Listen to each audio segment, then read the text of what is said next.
Le thème de la vidéo d'aujourd'hui, c'est en finir avec les problèmes de peau. La peau est le miroir de l'organisme. Alors, psoriasisme, eczéma, sec ou suintant, l'acné, les boutons, les sécheresses cutanées, toutes les inflammations, les petits boutons qui sont sous la peau qui ne sortent pas, là, qui font une peau granuleuse, mais également les furoncles. Tous ces problèmes de peau dénotent un organisme qui est surchargé et qui va faire sortir à l'extérieur de l'organisme les toxines en passant donc par un émonctoire relais, et cet émonctoire, c'est la peau. La peau a plusieurs rôles, mais elle a notamment un rôle d'absorption, c'est-à-dire qu'elle va faire rentrer dans l'organisme, et puis elle a également un rôle d'élimination, c'est-à-dire qu'elle va faire sortir les toxines de l'organisme. Et donc justement, les émonctoires sont des organes qui permettent de faire sortir à l'extérieur de l'organisme les toxines. Donc on a le couple foie et intestin, on a les reins, on a les poumons, on a la peau, et puis on a l'utérus pour les femmes. La peau est appelée le troisième rein. Pourquoi ? Parce que c'est elle qui va prendre le relais lorsque les reins sont surchargés et fatigués. Ainsi, la peau est un bon indicateur de santé. Alors pourquoi la peau nous renseigne sur votre santé ? Tout simplement parce qu'un problème de peau signifie un problème d'élimination. Et donc une surcharge des émonctoires principaux, qui sont les foies, intestins, et puis qui sont les reins. Donc en fait, ces problèmes de peau sont une alerte du corps. Le corps dit « je ne m'en sors pas, je n'arrive pas à gérer ». Donc ce n'est pas un problème de malchance, c'est pas que vous êtes né comme ça et que vous n'avez pas de peau. Non, c'est quelque chose dans votre hygiène de vie, n'est pas physiologique pour votre organisme, ne lui correspond pas, et donc il n'arrive pas à l'assimiler et à le traiter. Alors que faut-il faire ? Il existe 3 causes possibles qui souvent s'additionnent, et donc du coup 3 leviers d'action possibles aussi. Il y a d'abord la psychologie, donc le côté émotionnel, comment on vit ses relations, comment on gère son stress, comment on gère ses émotions, quel est votre environnement. Il y a ensuite les agressions extérieures, donc là ça va être tout ce qui est produits chimiques, tout ce qui est pesticides, donc à la fois dans l'environnement domestique et puis dans l'environnement professionnel. Et puis le 3e levier, c'est l'alimentation, donc à la fois les aliments, mais aussi l'eau et l'air.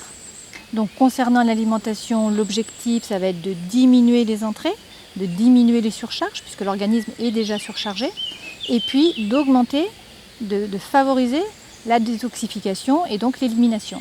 Et nous allons voir que les yeux nous donnent des indications fort utiles pour savoir ce qui ne vous convient pas, ce que vous n'arrivez pas à assimiler, selon votre couleur d'yeux, selon les couleurs que vous avez dans vos yeux, et puis selon certains signes iriens. Alors commençons par la psychologie, la gestion des émotions.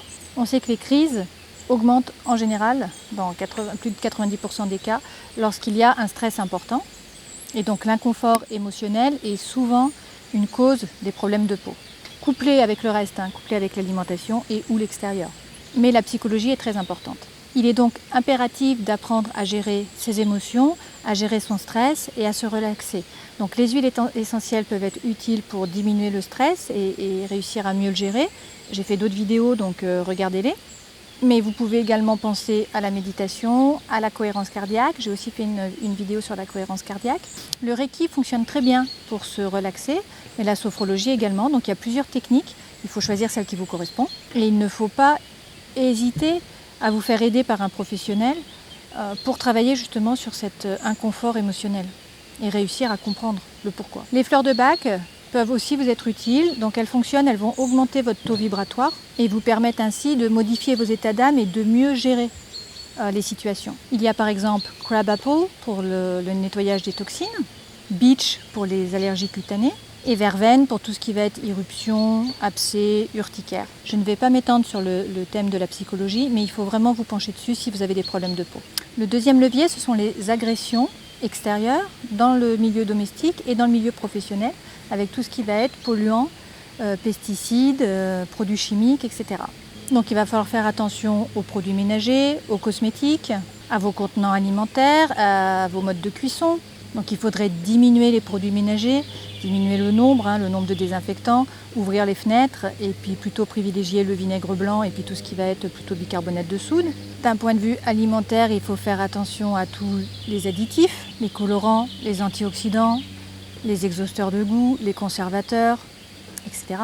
Il faut préférer le verre au plastique, ne pas faire chauffer dans du plastique, éviter l'aluminium, le silicone, éviter le micro-ondes, les cuits-vapeurs en plastique, les bouilloires en plastique, la cuisson au barbecue, Enfin voilà, tout ce genre de choses qui est en rapport avec, avec l'environnement. Je vous mettrai un lien des fiches de WECF, donc France, qui sont très très bien faites, et donc je vous mettrai le lien sous la vidéo. Le troisième levier, donc après la psychologie et l'environnement, c'est l'alimentation. Donc il y a un lien important entre les problèmes de peau et les intestins. Souvent le microbiote est déficient et affaibli, les aliments sont mal décomposés lors de la digestion, pas coupés en assez petits morceaux, les enzymes ne fonctionnent pas bien, et les jonctions serrées, un peu relâchées, vont laisser passer les produits toxiques et les toxines dans le sang.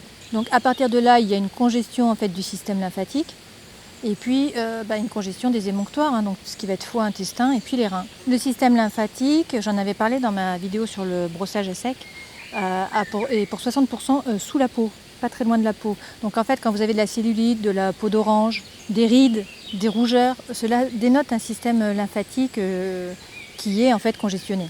Donc le brossage à sec est très utile. Ça va être pareil, il y a un lien avec l'intestin lorsque vous avez des mycoses au doigt de pied ou au vagin.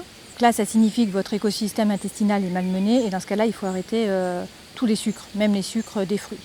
Enfin bon, c'est une autre histoire. Donc il va toujours falloir commencer par une cure de psyllium, parce que ça permet de nettoyer les intestins et de repartir sur un bon microbiote.